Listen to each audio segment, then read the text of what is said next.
Bismillahi assalamualaikum warahmatullahi wabarakatuh. Alhamdulillah wassalatu wassalamu ala Rasulillah nabiyyina Muhammadin sallallahu alaihi wasallam wa ala alihi wa ashabihi wa man tabi'ahum bi ihsanin ila yaumiddin. Amma ba'd. Para siswa kelas 8A rahimani wa rahimakumullah. Alhamdulillah, nikmat yang besar telah kita terima. Nikmat yang besar sampai hari ini masih kita rasakan. Semoga kenikmatan-kenikmatan tersebut bisa kita gunakan untuk selalu beribadah hanya kepada Allah Subhanahu wa taala. Dan hal itu merupakan salah satu bentuk syukur kita kepada Allah, yaitu menggunakan kenikmatan di dalam kebaikan. Para siswa kelas 8A, insyaallah hari ini kita akan melanjutkan pembelajaran kita pada pelajaran tafsir, yaitu melanjutkan tafsir surat An-Nur ayat 27 sampai 29. Berarti surat Al-Mu'min sudah selesai ya.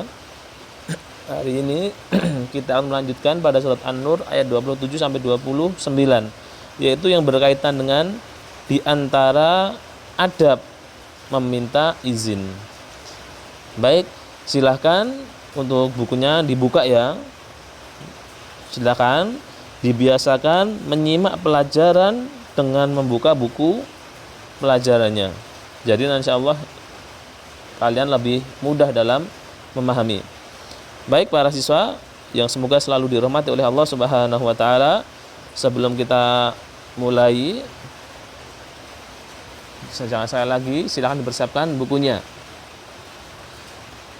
Ya, setelah Allah Azza wa Jalla menyebutkan apa yang terjadi dari orang-orang yang menyebarkan berita bohong tentang ibu kita Aisyah radhiyallahu taala anha, yang disebabkan oleh prasangka jelek mereka yang disampaikan dan dihiasi oleh setan. Jadi seolah-olah kabar itu baik dan benar, padahal sebenarnya itu adalah kabar yang bohong. Maka Allah mendidik kaum mukminin dengan apa yang bisa memutus prasangka yang jelek tersebut dan melindungi pandangan dari melihat kepada perkara yang tidak pantas. Maka disyariatkan bagi hamba-hambanya, yaitu pada kita semua, untuk meminta izin agar kehidupan kaum mukminin itu mulia, rumah mereka terlindungi dan kehormatan mereka terjaga. Itu salah satu dari pentingnya seorang meminta izin. Baik para siswa rahimani wa rahimakumullah, pada surat An-Nur ayat 27 sampai 29 ini ada asbabun nuzul atau sebab turunnya ayat ini. Apa sebabnya? Yaitu ahli tafsir menyebutkan bahwa ada seorang wanita dari kalangan Ansor radhiyallahu taala anha berkata, "Wahai Rasulullah, sesungguhnya aku berada di rumahku dalam keadaan yang aku tidak suka untuk seorang pun melihatnya, termasuk orang tua maupun anak. Tiba-tiba datang ayahku dan langsung masuk menemuiku dan terus-menerus masuk kepada laki-laki dari keluargaku, dan saya dalam keadaan seperti itu. Maka apa yang harus saya lakukan?" Maka kemudian turunlah ayat ini. Jadi suatu hal itu terkadang manusia nggak suka, walaupun dia di dalam kamarnya, walaupun dia di dalam rumahnya, itu terkadang tidak suka ketika orang lain mengetahui. Mungkin baru tidur-tiduran atau rebahan, baru istirahat, itu kan pengennya nyaman, nggak ada yang mengganggu, nggak ada yang melihat, barangkali ada aurat yang tersingkap. Maka orang yang ingin masuk di kamar atau rumah hendaknya meminta izin. Ini adalah adab Islam. Baik, ini adalah ayat yang akan kita bahas ya. Maka dari tadi ketika seorang perempuan dari Ansor tadi menangis seperti itu, jadilah turun ayat, yaitu surat An-Nur ayat 27 ya. Baik, kita mulai. Ini ayatnya, nanti langsung kita bahas saja ya dengan tafsirnya. Berikutnya seperti biasa kosakata. Di sini ada 3 kosakata. Yang pertama tasta'nisu. Tasta'nisu apa artinya? Astagfirullah sebentar. Tastanisu, kalian meminta izin kepada pemilik rumah. Kemudian azka, lebih bersih, ya, lebih bersih, lebih suci bagi kalian. Fiha mata'ul lakum, padanya ada manfaat dan kebaikan bagi kalian. Baik, yang 3 ini silahkan dihafalkan ya. Kita langsung lanjut saja pada tafsir, yaitu surat An-Nur ayat 27. Mari kita mulai. Ya ayyuhalladzina amanu la tadkhulu buyutan ghairu buyutikum hatta tasta'nisu wa tusallimu ala ahliha dzalikum khairul lakum la'allakum tadhakkarun. Ya ayyuhalladzina amanu, wahai orang-orang yang beriman. Kembali lagi kita ingatkan, ketika Allah menyampaikan wahai orang-orang yang beriman, pasti setelah itu kalau itu perintah, ada perintah yang sangat besar. Jika orang yang beriman melakukannya akan mendapatkan pahala yang besar. Namun jika setelah panggilan itu adalah larangan, maka pasti itu adalah larangan yang besar dan wajib bagi setiap orang yang beriman untuk menjauhinya. Karena jika orang itu melanggar akan mendapat hukuman yang besar pula. Apa yang di sini ada perintah atau larangan? Ternyata la tadkhulu buyutan, larangan. Janganlah kalian memasuki rumah ghairu buyutikum, yang bukan rumah kalian. Ya, hatta tasta'nisu, sampai kamu meminta izin kepada penghuninya. Ya. Jadi ini ya, kita diberikan wejangan oleh Allah, jangan sampai memasuki rumah. Ini tidak cukup rumah saja ya, bisa mungkin tadi kamar atau ruang-ruang pribadi milik seseorang, yang hendaknya ketika kita mau masuk itu harus minta izin, mengucap salam, mengetuk pintu, itu harus. Tidak boleh langsung nyelonong, bludas-bludus. Enggak boleh, ternyata itu dilarang di dalam Islam. Wa tusallimu ala ahliha, dan ucapkanlah salam kepada penghuninya. Dzalikum khairul lakum la'allakum tadhakkarun. Dan meminta izin tersebut, kemudian termasuk mengucapkan salam, itu membawa kebaikan bagi kalian. Dan dengan kalian mengerjakan perintah-perintah dari Allah Subhanahu wa taala, berarti kalian telah mentaati Allah Subhanahu wa taala. Itu untuk surat An-Nur ayat 27. Dari satu ayat ini ada beberapa fawaid.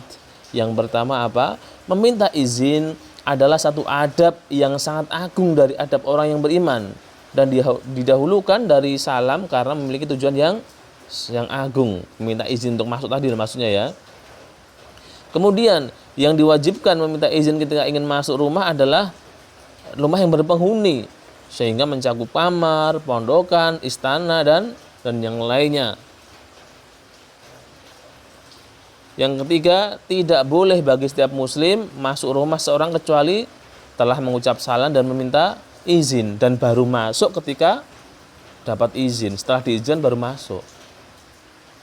Ya, walaupun dia minta izin, walaupun dia mengucap salam, tapi kalau tidak diizinkan, ya jangan masuk. Nah, gitu ya. Dan yang terakhir dari fawaid ayat 27, meminta izin diungkapkan dengan isti'nas, karena izin mendatangkan ketenangan. Kemudian juga menghilangkan ketakutan dan kekasaran dari yang dimintai izin. Ya tadi, misalnya di rumah atau di kamar ada yang menghuni, tiba-tiba masuk, pasti yang punya rumah kaget, merasa tidak nyaman, merasa tidak tenang. Di rumahnya sendiri, di kamar-kamarnya sendiri, tiba-tiba ada orang lain bludas-bludus, menghilangkan ketakutan. Jadi tenang tadi, tidak takut. Kalau tiba-tiba ada orang masuk, ya takut. Ya ini siapa? Jangan-jangan pencuri atau yang lainnya. Dan tentunya menghilangkan kekasaran. Ya, menghilangkan kekasaran. Terkadang orang kan nggak suka. Ayo pergi, jangan masuk rumahku seperti ini. Kan belum tak izinkan, dan yang lainnya, terjadi kemarahan. Berarti ya. Selanjutnya kita masuk di ayat yang ke-28.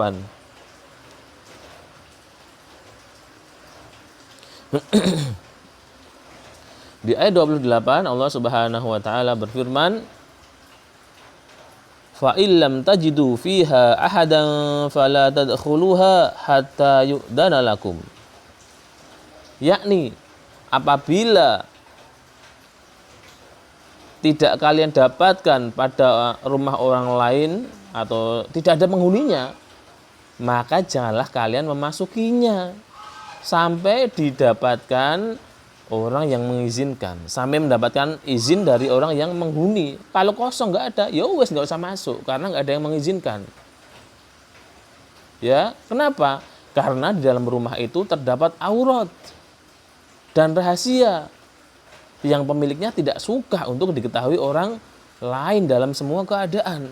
Atau misalnya rumahnya ada yang jelek, atau mungkin ada pakaian-pakaian kotor yang belum disingkirkan, itu kan nggak suka kalau orang lain mengetahui hal-hal itu.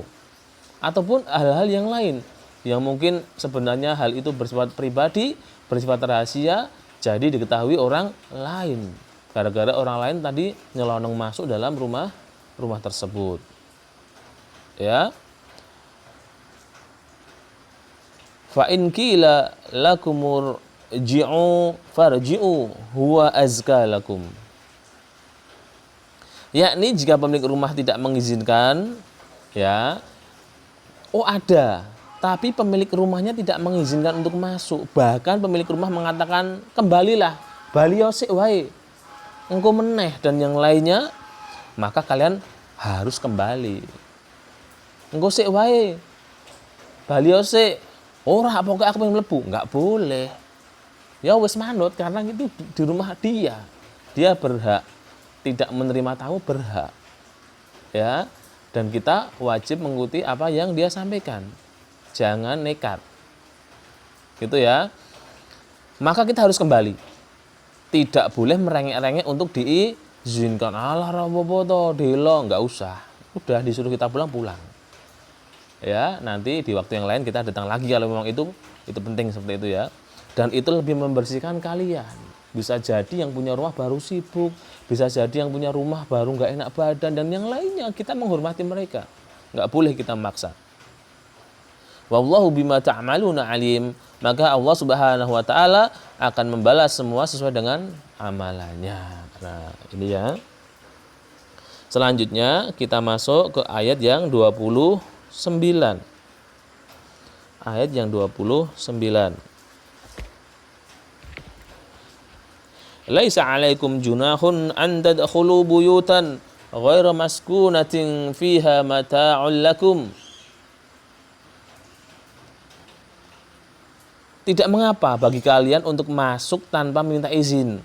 Kalau yang awal tadi kok suruh izin, kok sekarang boleh tidak izin? Itu yang mana maksudnya? Ya, ke suatu rumah yang tidak ditinggali seorang pemilik. Maksudnya bagaimana? Masuk di rumah yang bukan milik pribadi. Ya, bukan milik pribadi, tapi diperuntukkan siapa saja yang membutuhkan. Maksudnya ini adalah fasilitas umum seperti masjid, seperti sekolah dan yang lainnya. Ya, rumah singgah musafir. Nah, itu nggak perlu ya seseorang ketika mau masjid, ini yang punya masjid siapa, tanahnya milik siapa, tidak perlu. Karena memang masjid itu dibangun untuk keperluan umum, fasilitas umum. Nah, seperti itu ya nanti orang sulit mencari siapa yang punya, siapa takmirnya, ya pas ada kalau tidak ada. Nah, jadi untuk fasilitas umum atau tempat umum diperbolehkan masuk tanpa izin. Ya, masuk tanpa izin boleh, tapi tempat itu yang mendatangkan manfaat. Seperti itu ya. Wallahu ya'lamu ma tubdu wa ma taktumun. Dan Allah Subhanahu wa taala mengetahui keadaan kalian yang nampak dan yang tersembunyi. Tidak ada perbedaan dalam ilmu Allah pada hal tersebut. Ya, jadi Allah semuanya tahu. Orang mau mengucapkan, orang mau tidak, orang mau berbuat atau orang tidak berbuat, pasti Allah mengetahui. Tidak ada yang tersembunyi bagi Allah Subhanahu wa taala. Dari dua ayat ini ada beberapa fawaid. Yang pertama, tidak boleh bagi setiap muslim memasuki rumah orang lain dengan alasan bahwa rumah tersebut sepi, tetapi tetap harus minta izin kepada pemiliknya. Oh itu ya, wong sepi ya, aku pokoknya mlebu, nggak boleh. Harus ada izin dari pemiliknya. Yang kedua, apabila dikatakan kembalilah, maka wajib dia kembali dengan perasaan yang baik. Oh ya wis mulih ya mulih, ora arep bali, nggak boleh. Karena itu hak dia untuk tidak menerima tamu, ya kita jangan marah. Harus dengan perasaan baik. Dan memberi udzur serta hendaknya tahu bahwa hal itu lebih mensucikan. Oh, mungkin tadi baru nggak enak badan, mungkin ada keperluan yang lebih penting dan yang lainnya. Dan itu nanti tentunya lebih mensucikan bagi diri kita. Berikutnya yang ketiga adalah rumah yang bukan dimiliki khusus seseorang, ya.